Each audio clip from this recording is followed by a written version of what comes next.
From the Toronto Star, I'm Adrian Cheung, and this matters.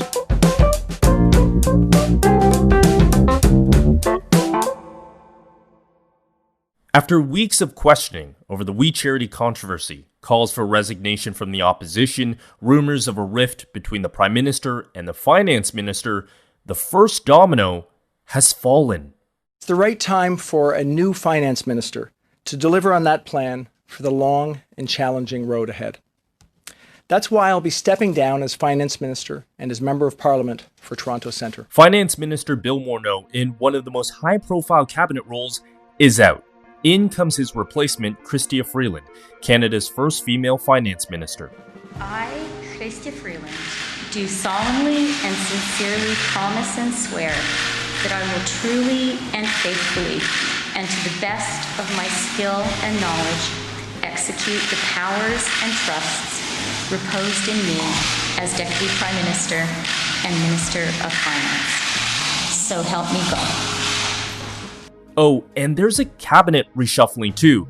There really are no slow days on Parliament Hill. But Morneau's resignation is a sign of something bigger happening. The upheaval we're seeing in the federal government is tied to the We Charity controversy, the subject of a third ethics investigation against Prime Minister Justin Trudeau. Morneau, like Trudeau, has close personal ties to the charity that the federal government had originally awarded a sole-sourced $900 million contract. Joining us today is Tonda MacCharles, senior reporter in Ottawa for the Toronto Star. Tonda has covered federal politics for more than 20 years. She's here to make sense of the resignation, the cabinet reshuffling, the controversy that won't go away, and the emerging picture of a government in crisis. Tonda, thanks for taking the time to break this all down for us. No worries, Adrian. Tonda, I want to get into Bill Morneau's resignation, but as we're recording this, the landscape in Ottawa is changing. First off, Deputy PM Chrystia Freeland is taking over the post as Finance Minister. What do you make of that? So this is a really interesting move. I mean, on the one hand, she's a logical fit for the job in that she, as Deputy Prime Minister since Trudeau won re-election last fall, has been at the center of all the big files and helping steer all the big files and actually handling to a large extent some of the biggest, all the federal-provincial relationship through the pandemic, which was massive. She's managed that when it was all around, if you recall, it seems so long ago now, but in the spring, even before the economic shutdown came as a result of the pandemic, we had the train blockades. And so that was a big threat. She had her hands in that. She's managed the NAFTA negotiations, and that's still a live file as well. So look, she's an obvious choice for the job. The other thing about it is that she becomes the first female finance minister that the country's ever had. So that is a coup for Trudeau to sort of put that flag up. And, yes, he did the gender parity cabinet, but this is a big statement of confidence in her. When you say, what do we make of that? I think there's no denying, though, that this is a huge change the channel moment, right? The government is in a big mess, if you will, because there clearly were differences between Bill Morneau and Justin Trudeau that culminated yesterday in Morneau's resignation. We still do not know, though, the real story behind that. There is a mystery there. And until that mystery is cleared up, I have a hard time believing that still doesn't signal to a lot of people that this government is struggling about where to go next. Now, Freeland is well known and actually brought a sort of an economic perspective and viewpoint when she entered politics. She's written about the need to basically democratize wealth and to the societal conflict that occurs when wealth is unequally distributed. And so, she has a philosophy going into the job. It remains to be seen what calming effect this has, because the government is suffering as a result, again, of the We controversy and how it decided to roll out that spending for a student volunteer program that ended up crashing on the shoals of controversy. Right. I mean, yesterday's resignation really was the first domino to fall here.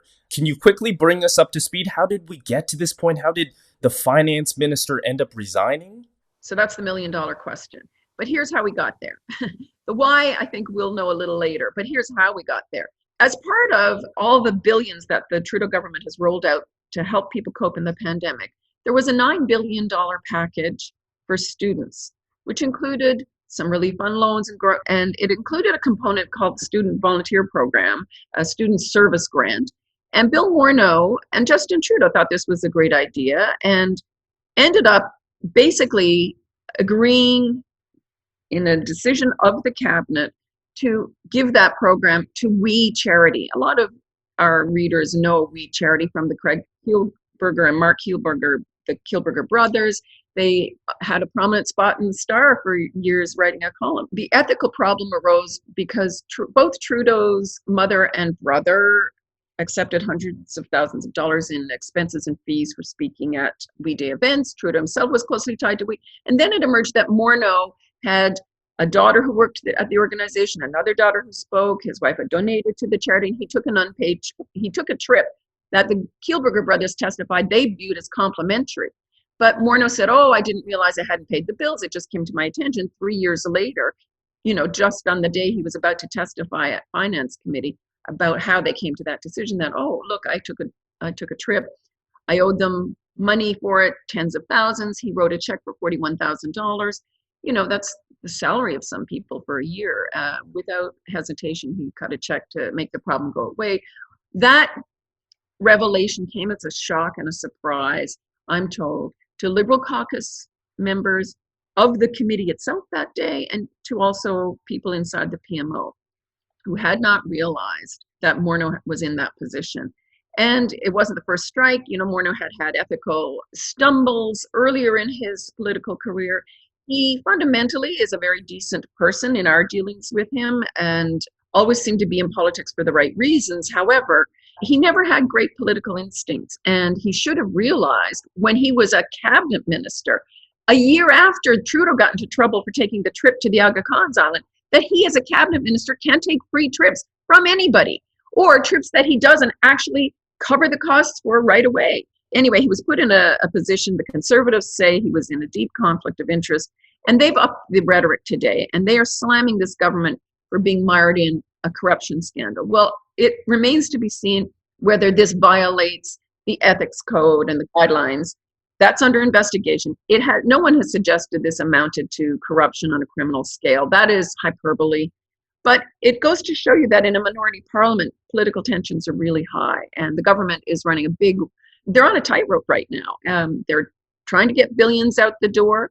Scrutiny seems to be somewhat lax as to who's spending what on different programs. If you take the We controversy to be a guide, and so they need quickly to put an end to the chaos and stabilize things. I mean, the optics are clearly not great, and I know a lot of Canadians would want to know, with the We controversy, they're wondering, is the finance minister the fall guy for the prime minister? In not so many words, you sort of did ask that of Morneau yesterday. You asked, did Prime Minister Trudeau ask him to resign? What did he say about that? Well, he denied that Trudeau asked for his resignation. But what he did not deny was that there were what he called vigorous policy debates that he said are necessary in a system to ensure that, the right outcome is reached.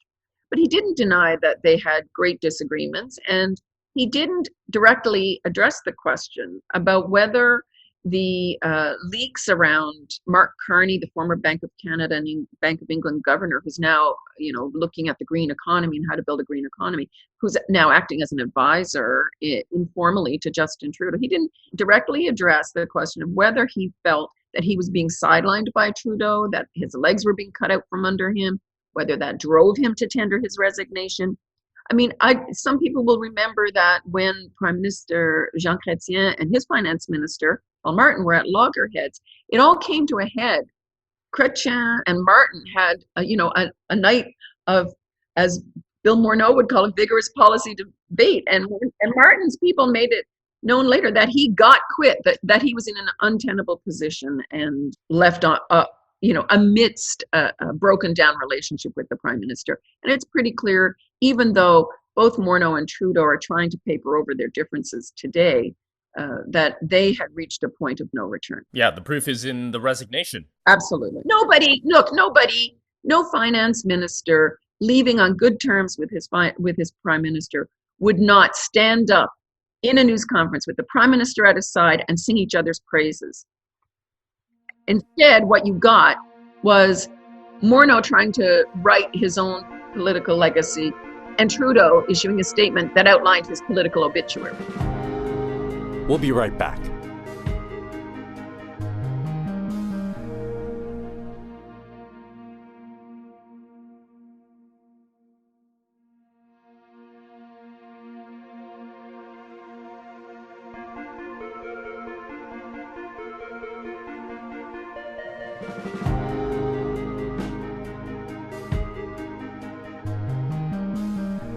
So, Morneau resigning, is that problem solved for the Liberals? I don't have the sources you do, but I'm going to guess no here. They still got lots of problems. They still have lots of problems. We are expecting, literally, we have been expecting for 10 days, any day now, the dumping of thousands of documents related to the WE controversy.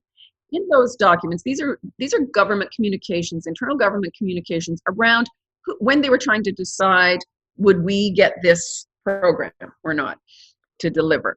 And it was a $500 million program. The organization was to get $43 million for administering it. We are given to believe that the government expects that there will be some, maybe personal comments in there that that people may think reflect badly on how the thing unfolded. That will, I think, tell us a little bit more of the picture inside the government, what was going on there. The government believes that it still supports their narrative, that it was a public service recommendation that came straight from the senior civil servants to get WE to deliver the program, that they were the only company that could, or only organization that could. The government hopes it'll uphold that narrative, but it just goes to show you that there will be more material coming out. So they're not out of the woods on WE. The Finance Committee will still deliver a report on it. The Ethics Commissioner is still investigating it. All those shoes are left to fall. Then we're in the middle of a pandemic. The government has racked up a $343 billion deficit so far. I'm given to believe, and I've reported, that the Trudeau inner circle is looking towards the future and not so much reining in deficits and sticking to what they call the orthodoxy of deficit cutting, but looking to become more, as they say, or as it was told to me, aggressively progressive in their spending, and try and use the pandemic, a crisis, as an opportunity to address the big gaps and inequalities that we have seen through this pandemic. In other words, the weaknesses and vulnerabilities in our childcare systems all across the country, all of which are different. In long-term care homes, where seniors have been very vulnerable to COVID-19, and we've seen thousands of deaths. 80% of the deaths in Canada have been in seniors' homes. And the other thing is the transition to a green economy. So if the fundamental question is Trudeau out of the woods, and is the government, on track now to stabilize? I would say that they hope so, but there are fires burning over here on WE, and then there is still this massive fire of the pandemic and what it's doing to the economy. Millions of people, millions of Canadians are coming off CERB this month in the next few weeks, and they're supposed to transition to a 1970s employment insurance system. And nobody knows if the system can handle, identifying the people who do need support and actually getting the money out to them. It's a completely different ballgame. That's one thing. And most economists are projecting that, yes, the economy is in a recession right now, but if women in the workforce don't get back to work, we could be looking at a depression. So It's hard to understate the peril facing the Trudeau government, which is only in a minority situation. Right. I mean, this is undoubtedly the worst economic crisis that Canada and the world has faced in many generations. Steering through this, even with Freeland in that seat, in your time in reporting on this government, is this the biggest test they've ever faced? Oh, for sure. Yes, I would say it is. I mean, look, NAFTA was a big negotiation, and I think that they showed they had some strategic thinking, and Freeland led that negotiation and put all her skills as a journalist and researcher and dove deep into it and led a smart negotiation. But it was a multi-pronged effort, and she roped in all the premiers and business leaders and everyone into what they called a Team Canada effort.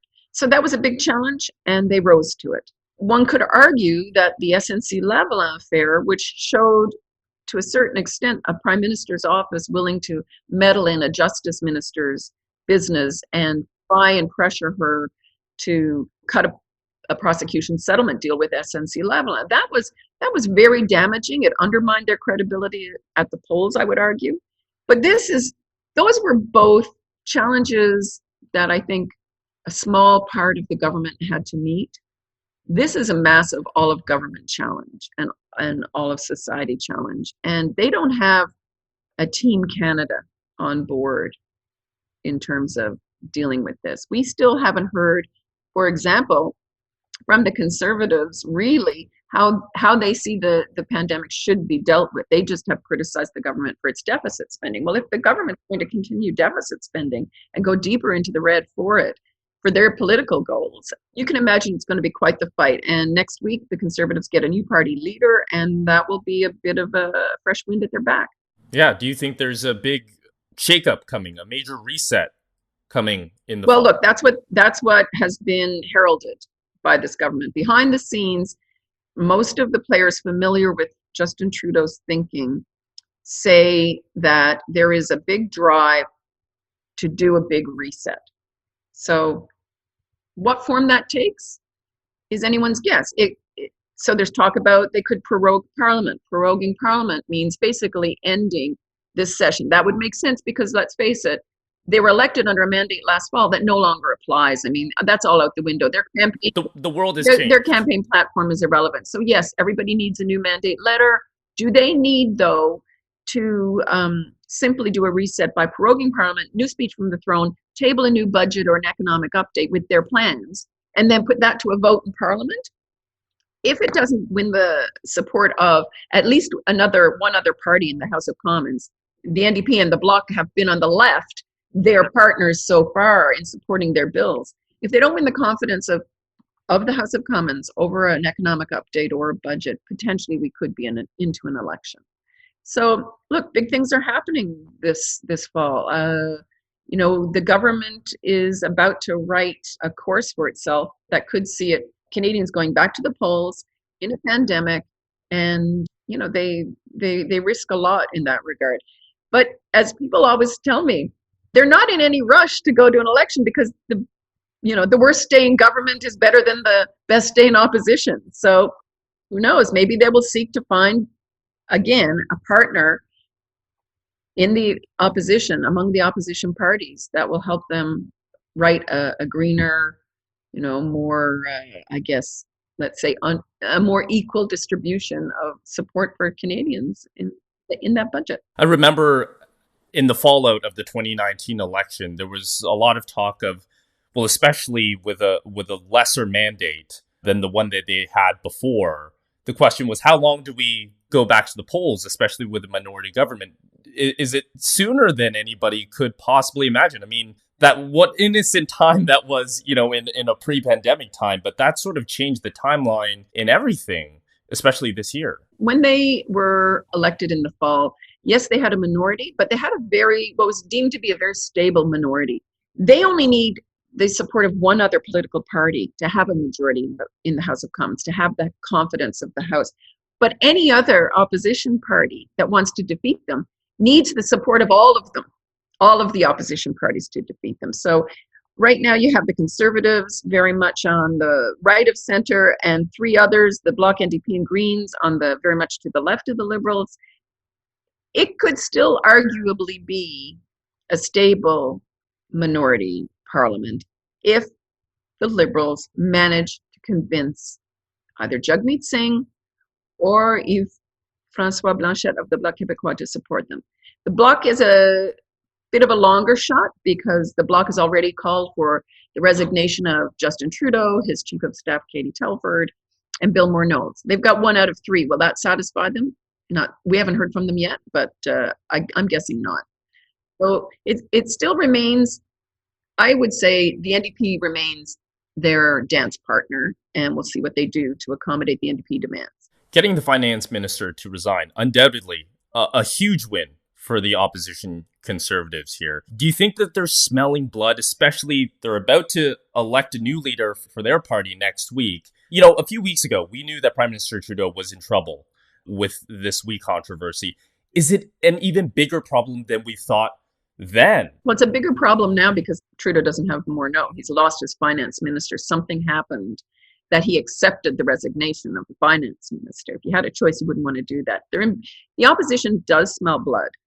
The risk for the opposition is for the Conservatives mainly, is the hyperbole, the overextension of what I think the challenge for the opposition is to continue to probe and point out to Canadians where the questions lie and why it matters. And your podcast is called This Matters. And that's the challenge for the Conservatives, to say, why does this matter? Now, you're hearing them already. Use it to support the narrative that the Liberals are entitled, privileged, can't see beyond their privilege, don't care about ordinary Canadians. Even in a pandemic, they're looking after their friends, and that's the narrative that they promote. You can tip easily into, I think, exaggeration and nastiness that turns voters off rather than engages them. That's a challenge for the Conservatives. But absolutely, they smell blood. So do the NDP, but the NDP are much more measured in the way they are attacking it. They are attacking the wee controversy and Trudeau and Morneau's role in it as an example of that, as an example of what about the concerns of ordinary Canadians. So it's not just the Liberals. Everybody's walking a very tight rope here. Absolutely. It's a fascinating controversy. It's, once again, one of those things where the Liberals have shot themselves in the foot. It was avoidable. This was something, if they'd had their eyes wide open, if Bill Morneau and Justin Trudeau had listened to what was apparently Trudeau's instinct in the beginning. He testified that he was concerned that, how would this look? Are we sure we can do this? He should have listened to that little nagging doubt in his head, and none of this would have happened. Tonda, thank you so much for taking the time to do this. Adrian. That's Tonda MacCharles, senior reporter on federal politics at the Toronto Star, on the Morneau resignation and the big problems facing the Liberal government. That's it for today. Thanks for listening. This Matters is hosted and produced by me, Adrian Cheung, Saba Aitazaz, and Raju Muthar. Produced and mixed by Sean Pattinen, and our director of programming is JP Fozo. Our show theme music is by So Called, and our episode music is by Mike DeAngelis. We want to hear what stories matter to you. Please send us comments, questions, or ideas to thismatters@thestar.ca. Please consider supporting the journalism the Toronto Star newsroom does at thestar.com. And don't forget to subscribe to This Matters on Apple Podcasts, Spotify, or wherever you listen to your favorite podcasts. Let's talk soon.